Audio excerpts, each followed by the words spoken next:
Meet a man on his way to work. The man is Mr. Bray. His work is among the most interesting you could find.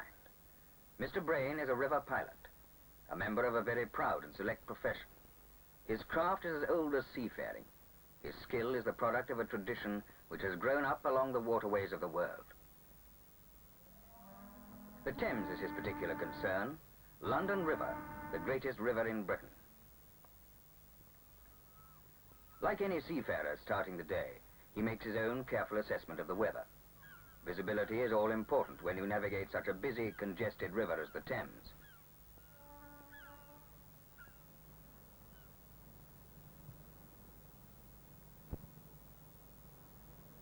Following our pilot, we arrive at the Gravesend headquarters of the Port of London Authority.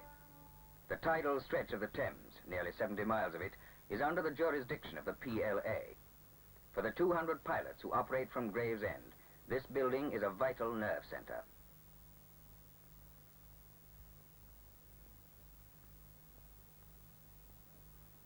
First, a call at the chart room to meet the hydrographic officer. There is nothing constant about the Thames, and every day the pilot must acquaint himself with the state of the river. Are there any changes in the navigable channels? Are there any new wrecks, or have any existing ones been moved by the tide? What is the position of moored shipping, like dredgers? Such information is absolutely essential. It is hard enough navigating a large ship among the visible obstacles on a river, but there is a host of hazards beneath the surface, and the pilot must have an exact picture of what they are and where they lie. Already we can see something of the complexity of his job and the responsibility he must take. And we can appreciate the important service rendered by the Port of London Authority. A service first to the pilot and ultimately to the thousands of ships using this great artery of commerce.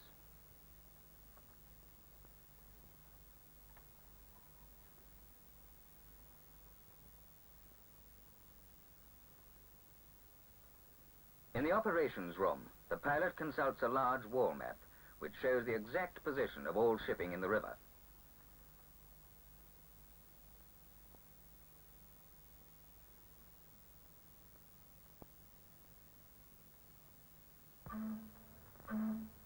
The PLA maintains radio telephone contact with all vessels wishing to enter or leave the Port of London along the busy tideway of the Thames. Now, more news for our pilot. Information comes that his ship is approaching the boarding point just off Gravesend. Now his day has really begun. He will soon be boarding the pilot cutter, which will take him out to the waiting ship. Mr. Bray's uniform, by the way, which is very similar to that of a Royal Navy or Merchant Navy officer, is the official rig of a Trinity House pilot. Trinity House was formed as a society for training pilots over 400 years ago. It certainly is an ancient. 600 pilots are licensed by Trinity House to handle shipping around the coasts of Britain. Before the founding of Trinity House and the organization of an official pilot service, piloting was a haphazard business, to say the least of it. It was open to a lot of abuse by mariners and the pilots they employed. Indeed, the original object of the Trinity House Charter was to put an end to these abuses. It laid down a complete set of rules and regulations for piloting. The function of Trinity House is still to protect the interests of mariners both at sea and ashore. Likewise, it helps to maintain the high standard and reputation of the men who form the pilot service. As a Thames pilot, Mr. Bray is concerned with England's largest and most important river, the gateway to the Port of London. As Britain's leading port, it handles millions of tons of goods every year. In fact, the annual value of imports and exports flowing through this waterway exceeds £2,400 million.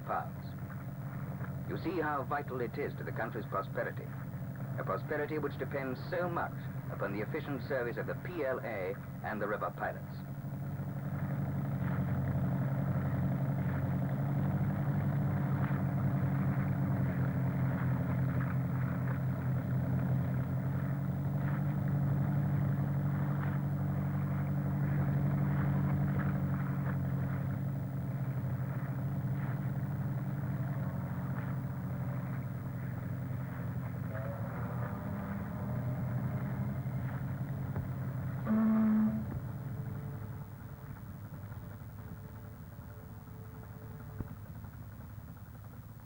The ship we and our pilot are interested in is the Durango, a 10,000 tonner bringing meat from the Argentine. She's just completed a round trip from London via Buenos Aires and Las Palmas. The pilot's cutter is certainly a welcome sight for the Durango. It means that her voyage is almost over. After 7 weeks afloat, the crew can relax a bit. They're almost home. But if the crew can relax, here's one man whose responsibility is just beginning. One man upon whose skill and experience depends the success of the whole enterprise. Only he, with his intimate knowledge of the river, is fully capable of the job.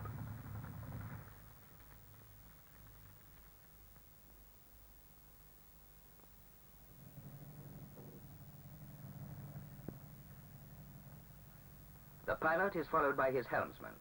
This is fairly common practice on many rivers.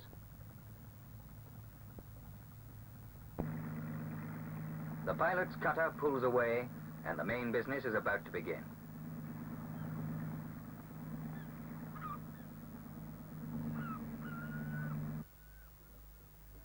It is just another day for a man who has reached the top of the ladder in his profession. The pilot's first duty is to meet the captain on the bridge. Captain Giller will tell him about any unusual features of the ship. There may be some fault in steering or engines. Some of the cargo may have shifted, which would call for extra care. After establishing that all is in order, the Durango gets underway. The final stage of her voyage has begun. The pilot's flag at the masthead signifies that the ship is now in his charge.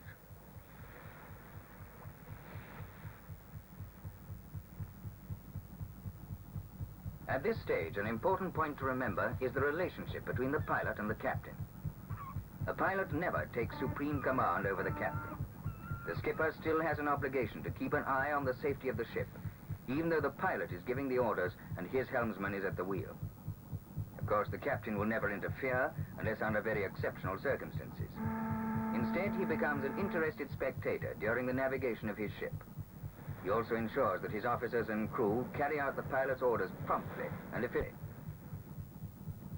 The reliability of the pilot is accepted by all seafarers. That famous seafaring writer, Joseph Conrad, once remarked that to a sailor, a pilot was trustworthiness personified. This underlines the partnership between captain and pilot. Whatever hazards the pilot may have to face, the captain knows his vessel is in the best hands. With all his experience of the sea, knowledge is the pilot's precedence on the water he knows so well.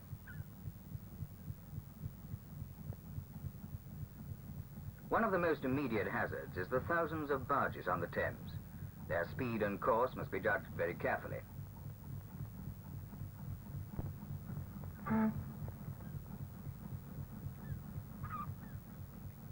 We're now passing one of the pilot boats.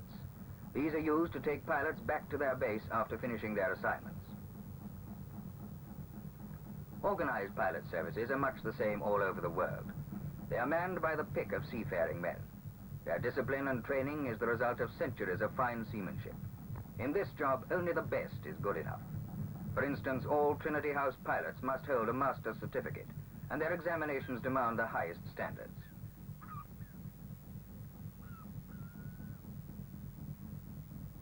The good pilot knows his river like the back of his hand. The hazards of the river bed are as familiar to him as if he could see them. He knows exactly where the shallows lie, and where the channel becomes narrow through silting up.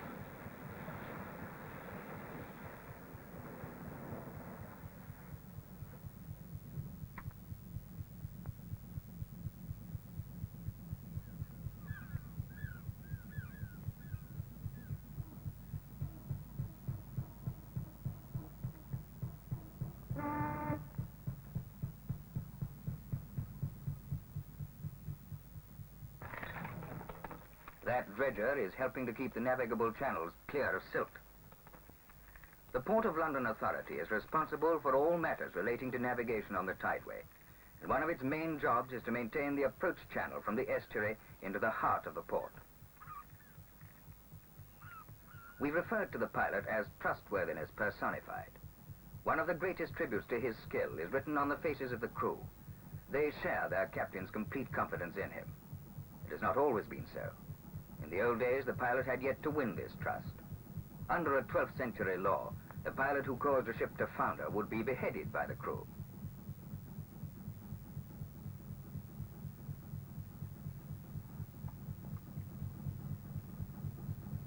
No, looks like trouble up ahead. The pilot sights the culprit, a ship changing course and getting too close for safety.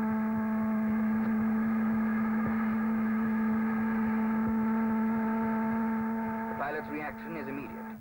His orders, given with calm precision, are as swiftly answered by helmsman and engine room. It's all right. The danger is behind us. A close thing, but not too close, thanks to quick thinking by a pilot who kept his head. In the old days, he might easily have lost it, in more ways than one.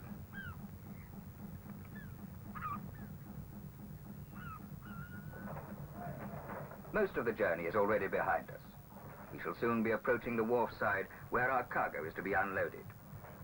The crew are getting things shipshape, getting the derricks ready to lift the hatch covers so that our cargo of meat may be speeded on its way to the cold storage warehouses and eventually to our dinner tables. Meat is one of the main commodities handled in the Port of London.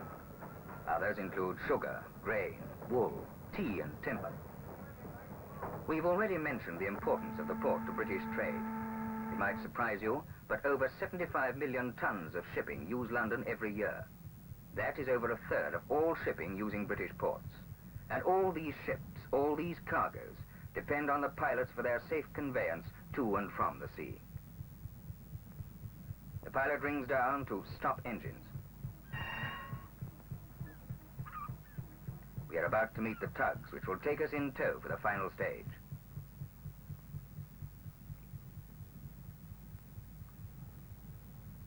So we heave to. Orders come from the bridge to drop the anchor.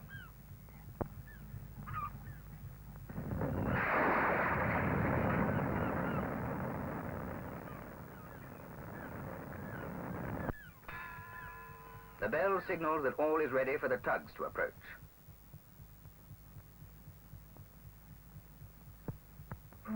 They will bring us into the lock.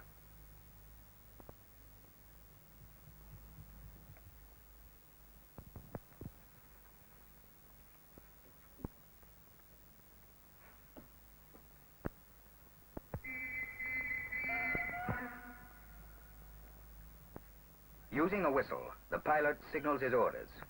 Towing a ship often presents many problems to a pilot. A lot depends on the tug's response to his orders. Any delay in answering his directions could easily spoil the whole operation and at worst cause damage to the ship.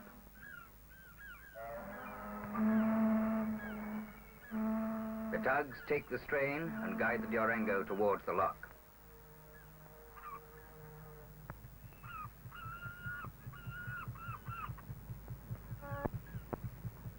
The lock gates open and we approach slowly. There are 5 dock systems in the Port of London. Between them they cover over 2,000 acres. There are 36 miles of quays and over 500 acres of warehouses and sheds. It's a fantastic system, built on a grand scale to cope with the vast traffic of shipping which uses it every day.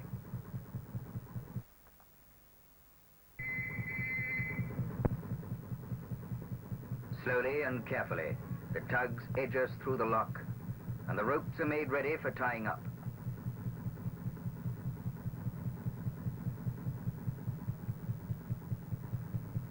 Now, at last, the Durango is home. The pilot's job is done. How well done, none knows better than the captain. A professional seaman is very much a realist. When he bestows praise, you can bet it is well deserved. The trust and respect of captains and their crews are among the pilot's finest rewards. All seamanship is a discipline. Few branches of seamanship carry such responsibility as pilotage. Few jobs demand so much from one man. The pilot is a walking encyclopedia. His reference books are in his head, alongside his vast fund of experience, ready to supply the right answer to any problem at a moment's notice. When one is a pilot, no 2 days are ever the same. That is part of the fascination, and that is the reason for the high standards required. Today it was a 10,000 tonner. Tomorrow, a different ship and a different set of problems.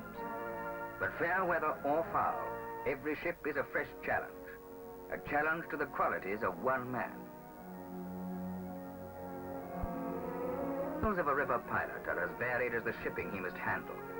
And no river has more variety than the Thames, greatest commercial rivers in the world, and the hundreds of pilots who work it are among the aristocracy of their profession. To confirm this, you need only ask the crews of the ships they handle. Cruise ships like the Durango, home.